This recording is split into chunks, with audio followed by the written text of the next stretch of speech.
Hi there, WS Mama Reader's Nook here again. Tonight I have a book for you. It's Greek Mythology, a concise guide to myths, beliefs, anything like that in Greek mythology. And it is by Hourly History is the hashtag that you would want to use to find it. And it's on Amazon, Barnes & Nobles. But it's basically, it's kind of a starter book.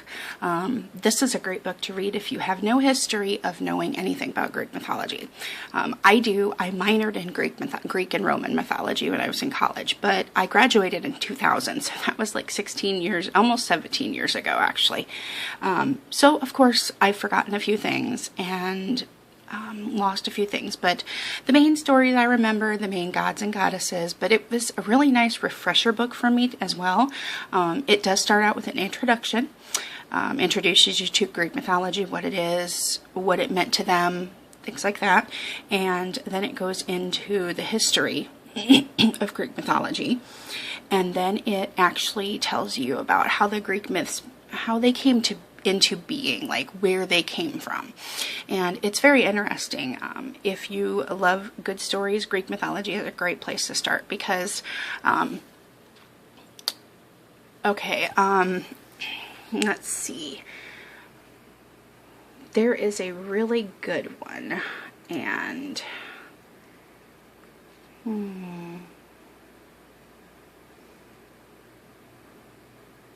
okay, well, the myth of Ariadne is a good one.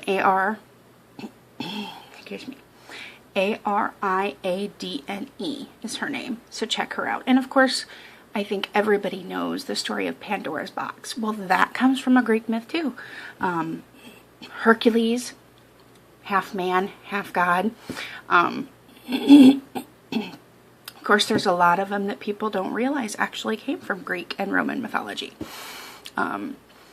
Zeus and Hera were the main titans, and of course Zeus was a big old cheater, cheated on her all the time, and of course most of his kids were from other people. But you've got Apollo and Artemis, the twins, and you've got of course the mighty Athena. Artemis was actually my favorite goddess because she was of course the virgin goddess and also the protector of animals.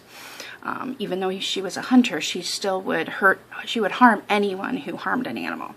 So that was her big thing. But there are just so many different stories to read. And of course Athena was a great goddess, and you've got Ares and just pretty much everything you can think of. But you get a few, at least 1 to 2 paragraphs, sometimes more, on the main gods and goddesses, telling you who they were, who their parents were, how they came to be, their story, maybe who their children were and how those children were created, and then also maybe what they were famous for. Like of course people have heard of Poseidon. He was of the sea, of the ocean. Hades was underworld. Zeus was the leader of Mount Olympus, which was where the gods and goddesses resided. So this is a great book. I really, really highly recommend it for anybody who wants to learn even a little bit about Greek mythology, because it does give you a nice introduction and everything to it. So sorry about the light in my eyes there, but yeah, definitely check it out. I love Greek mythology. It's like one of my favorite things in the whole world besides English literature. So check out this book and read it. It's really good. And check out more. Definitely read some more on Greek mythology. It's fun. Very cool. And you'll find some stories that you didn't know came from Greek mythology. You'd actually probably be surprised how many of our stories that we tell today, we don't know that they came from Greek mythology. So have a good night. Thanks.